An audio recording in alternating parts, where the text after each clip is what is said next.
कृष्ण की वाणी। बच्चे, कल जो घटना घटित हुई तुम्हारे सामने, उससे परेशान मत होना, बल्कि वो घटना घटित मैंने जानबूझकर करवाई, जिससे कि मैं तुम्हें ये बता सकूं कि तुम कितने भाग्यशाली हो। तुम जिनकी तारीफ़ें करते थे, जिन मित्र गणों की तुम बोलते थे कि कृष्ण, उनकी ज़िंदगी कितनी अच्छी है, देख लिया ना आज उनकी ज़िंदगी कैसी है, कैसे खतरों की तलवार पर लटक रही है। मेरे बच्चे, देखा तुमने कैसे उनकी ज़िंदगी में उथल पुथल है, कैसे उनकी ज़िंदगी में अशांति है, जो वो दुनिया के सामने नहीं जाहिर करते, तुम्हारे सामने भी जाहिर नहीं करते। देखा ना कि किस तरीके से चीज़ें हो रही हैं उनके साथ में, और तुम कितने भाग्यशाली हो। तुम हमेशा अपने आप को नीचा दिखाते थे, खुद के नज़रों में मुझसे नाराज़ रहते थे, लेकिन देखा ना कि तुम कितने भाग्यशाली हो कि तुम्हारी जो ज़िंदगी है ना, वो मैंने लिखी है। और तुम्हारी ज़िंदगी में जो परेशानियां हैं ना, वो आज हैं, वो कल चली जाएंगी, वो स्थिर नहीं रहेंगी। और सुनो, जो भी तुम मेरे आगे इच्छाएं प्रकट करते हो ना, वो भी सब तुम मेरे ही आशीर्वाद से कर पाते हो। पता है क्यों? क्योंकि मैं चाहता हूँ कि तुम अपनी सारी इच्छाओं को मेरे आगे प्रकट कर दो, सब कुछ कह दो। वैसे तो मैं तुम्हारा मन पढ़ लेता हूँ, लेकिन अगर तुम खुद से कहते हो ना, तो मुझे अच्छा लगता है, अपनापन लगता है। और तुम्हें ऐसा क्यों लगता है कि इस जन्म में तुम्हारी सारी इच्छाएं पूरी नहीं हो पाएंगी? मुमकिन ही नहीं है, ऐसा कुछ नहीं है। तुम्हारी सारी इच्छाओं को मैं पूरा करूँगा, लेकिन क्या है ना, अगर मैं झटके में तुम्हें सब कुछ दे दूँ, तुम्हें सब कुछ मिल जाए ना, तो ना तुम्हें उस चीज़ की कद्र होगी, और ना तुम्हारे आसपास वाले उस चीज़ को स्वीकार कर पाएंगे। और आसपास वालों की तो छोड़ ही दो, तुम ही उसे स्वीकार नहीं कर पाओगे कि ये कैसे और क्या हो गया। तो कुछ चीज़ें ऐसी होती हैं मेरे बच्चे, जो ज़िंदगी में ना कुछ कमाई जाती हैं मेहनत कर कर, खुशियाँ कमाई जाती हैं मेहनत से। और जो खुशी मेहनत से मिलती है ना, प्यार से मिलती है, उसका अलग ही खुशी होती है, उसकी अलग ही चमक होती है। मैं चाहता हूँ कि तुम अपनी ज़िंदगी में मुश्किलों का सामना करो, परिस्थितियों का सामना करो, और वो कमाओ जो तुम्हारा हक है। फिर ज़िंदगी भर आराम से रहो। मैं नहीं कहता कि तुम परेशान रहो। और सुनो, मैं तुमसे हमेशा कहता हूँ ना कि जो मन है वो मांग लो मुझसे, जो चाहते हो वो कह दो मुझसे। तो मैं पता है क्यों कहता हूँ? वो मेरे आशीर्वाद से, क्योंकि जब तुम मेरे पास आओ ना, मुझसे कुछ मांगने, कुछ कहने, तो तुम्हारा मन किस चीज़ के लिए तैयार है, क्योंकि तुम्हारे मन में बहुत सारी इच्छाएं ऐसी हैं, बहुत सारी। लेकिन अगर कुछ मांगने को कह दूँ ना, तो तुम्हारे मन में बहुत सारे विचार चलने लगते हैं कि क्या मांगूँ अभी और क्या ना मांगूँ, क्योंकि तुम्हारे मन में बहुत सारी चीज़ें हैं। अपने भविष्य को लेकर तुम्हारे मन में बहुत सारी इच्छाएं हैं, लेकिन जब एक ही बात पूछी जाए ना कि तुम्हें अभी क्या चाहिए, तो शायद तुम्हारे मुख से एक भी जवाब नहीं निकलता।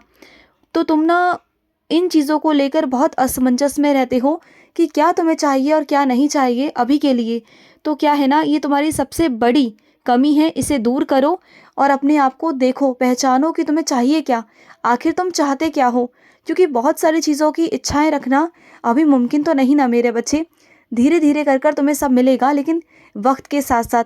तो अभी के लिए अपने मन में जो उलझने हैं ना, उसे साफ साफ करो, और क्या चाहिए अभी ये सोचो। समझ गए? और पता है क्या, जब भी तुम कुछ अच्छा करने जाते हो ना, और अच्छा करते करते तुम्हें लगता है कि इस रास्ते में मुश्किलें हैं, तो तुम तुरंत ही उस रास्ते को बदल लेते हो। कभी ये नहीं सोचते कि अगर इस रास्ते में मुश्किलें हैं, तो वहाँ से तुम्हें अनुभव मिलेंगे, और साथ ही साथ मेरा गाना भी है मुझे संभालने के लिए, तो मुझे किस बात की चिंता। लेकिन नहीं, तुम तुरंत आसान वाला रास्ता चुन लेते हो, जो तुम्हारे लिए सही होता ही नहीं है। फिर आसान रास्ता चुनने के बाद फिर अगर वो भी कठिन लगता है, तो तीसरा रास्ता, चौथा रास्ता, पांचवा रास्ता खुद ही खुद खोल लेते हो। अगर मैं तुम्हारे दरवाजे ना भी खोलूँ ना, बंद दरवाज़ों को भी तुम खुद से खोलते हो, खुद से उसे खोलकर आगे बढ़ने की कोशिश करते हो। तो वो सब मत करो, बिल्कुल मत करो, जिसमें मेरा कुछ है ही नहीं। जो मैं चाहता नहीं हूँ तुम करो, तुम वही कर लेते हो और आगे मुश्किलों में फंस जाते हो। तो ऐसा क्यों करते हो तुम? बिल्कुल मत करो, अपने साथ खिलवाड़ बिल्कुल मत करो।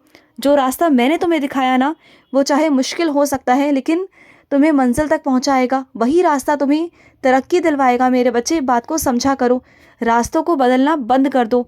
रास्ते तुम्हें बदलने नहीं हैं, बिल्कुल नहीं, किसी के लिए भी नहीं। और विश्वास रखो, मेरा हाथ है तुम्हारे साथ, मैं तुम्हारे साथ ही चल रहा हूँ, तुम्हारे साथ, तुम्हारा हाथ पकड़कर। तो डरो मत, मैं हूँ तुम्हारे साथ। और सुनो, कुछ लोग ऐसे हैं तुम्हारे आसपास जो मुस्कुराकर अपनी ज़िंदगी को जी रहे हैं। उनके अंदर बहुत ज़ख्म हैं, बहुत तकलीफ़ें हैं, लेकिन वास्तविकता में ना वो ऐसा दिखाते हैं कि वो अंदर से बहुत खुश है, उनके चेहरे पर हमेशा खुशी झलकती है। वो कभी भी अपनी ज़िंदगी को ना किसी और के सामने तमाशा बनाना नहीं चाहते, किसी के सामने कुछ नहीं करना चाहते। तो उनकी ज़िंदगी से अपनी ज़िंदगी को तुलना करना बंद कर दो कि वो इतना मुस्कुरा रहे हैं, वो इतना खुश हैं। कभी उनकी वास्तविक ज़िंदगी में झाँक कर देखो कि कैसे ज़िंदगी जी रहे हैं, वो किस तरीके से जी रहे हैं। वो अपने कष्टों को, अपने परेशानियों को छुपाते हैं। और अगर तुम कभी उनकी परेशानियों को, उनके कष्टों को कभी समझ भी जाओ ना, तब भी उनके कष्टों को छुपे रहने देना, क्योंकि उनका उसी में आत्मसम्मान है। वो नहीं चाहते कि उनका आत्मसम्मान पर ठेस पहुँचे। उनकी कदर करो, उनकी भावनाओं की कदर करो। अपने प्रेम की भाव की चुन्नी ना उस पर डाल दो कि वो ढकी रहे, कभी बाहर ना आए। अगर वो नहीं चाहते तो कभी भी बाहर मत लेकर आओ, और हमेशा उन्हें वही आदर सम्मान दो जो तुम शुरू से देते आए हो। उनकी वास्तविक ज़िंदगी को जानने के बाद ना उनके साथ कभी कुछ ऐसा मत कहना, ना करना जिससे कि वो दुख में चले जाएं, परेशानी में चले जाएं, और वो इन्हीं सब बातों से डरते हैं। तो उनकी कद्र करो, उनकी भावनाओं की कद्र करो। समझ रहे हो ना? तुम जानते हो, अगर तुम जीवित हो ना आज, तो मेरी वजह से हो, क्योंकि मैं तुम्हारे साथ हूँ। और फिर भी तुम बिना किसी गलती के मुझसे नाराज़ हो जाते हो। मुझे पता है कि हाँ, कुछ चीज़ों में मेरी गलती है, और उस चीज़ को लेकर मैं तुमसे माफ़ी मांगता हूँ।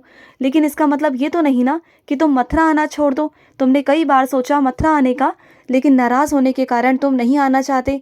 अरे मथुरा तुम्हारा घर है मेरे बच्चे। तुम्हारा वहाँ आशीर्वाद पर हिस्सा है, तुम्हारा वहाँ प्यार पर हिस्सा है, तुम्हारा वहाँ कृष्ण है, क्योंकि तुम्हारा लड्डू गोपाल वहाँ पर रहता है मेरे बच्चे। तो आ जाया करो ना। तुम जो चीज़ें नहीं भी कर पा रहे हो ना, स्वयं मैं करूँगा। मैं तुमसे वादा करता हूँ, आओ और आकर मेरे दर्शन ले लो ना मेरे बच्चे। क्यों नाराज़ हो? मैं जानता हूँ तुम्हारी नाराज़गी किस चीज़ से है, मैं उसे दूर करूँगा ना। भरोसा नहीं किया मुझ पर? जिस कारणवश तुम नहीं आ रहे हो, जिस कारण तुम पीड़ा उठा रहे हो ना, वही तुम्हें मिल जाएगा। उस दरबार से तुम्हें वही आशीर्वाद मिल जाएगा, उस समस्या का समाधान मिल जाएगा जिससे तुम हर एक चीज़ से बाहर आ सकते हो।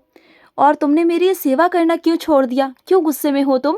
सेवा करते रहो, उसे कभी मत छोड़ना मेरे बच्चे। जो भी तुम्हारे साथ हुआ मुझे पता है, लेकिन वो ज़िंदगी ख़त्म नहीं हुई मेरे बच्चे। अब इस ज़िंदगी को मैं नई तरीके से शुरू करूँगा। नई तरीके से प्रगति तुम्हारे ज़िंदगी में आएगी, और साथ ही साथ तुम्हें बहुत खुशियाँ मिलेंगी। मैं हूँ तुम्हारे साथ, आज भी हूँ, कल भी हूँ, और हमेशा रहूँगा। और ये दुनिया आज से देखेगी कि हाँ, कृष्ण तुम्हारे साथ है। तुम्हारा जो प्यार है ना मेरे लिए, वो दुगना चौगना होकर तुम्हारे पास वापस आएगा। मैं तुम्हें बहुत सारा प्यार करूँगा, बहुत सारा।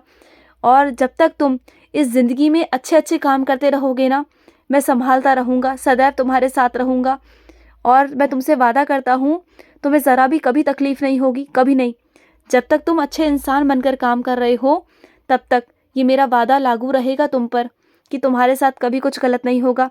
तुम जब तक सबका अच्छा सोचते रहोगे, सबका अच्छा करते रहोगे ना, तुम्हारे साथ में सब कुछ अच्छा होता रहेगा। तुम्हारा भी भला होगा और दुनिया का भी होगा। जो तुमसे जुड़ेगा ना, साथ ही साथ उसका भी भला होगा तुम्हारी वजह से, क्योंकि तुम ना बहुत प्यारे हो। और सुनो, कोई अपने विचारों को, अपनी सोच को अगर तुम पे थोपने की कोशिश करे, तो बिल्कुल उसकी बात को मानने की ज़रूरत नहीं, बिल्कुल भी नहीं, क्योंकि तुम हर किसी की बात को नहीं मान सकते। तुमने हमेशा वही किया जो दूसरों ने कहा, लेकिन अब तुम वही करोगे जो तुम चाहते हो, जो तुम करना चाहते हो, जो तुम्हारी ज़िंदगी है, जिसमें तुम्हारी खुशी है, तुम वही करोगे। समझ गए ना?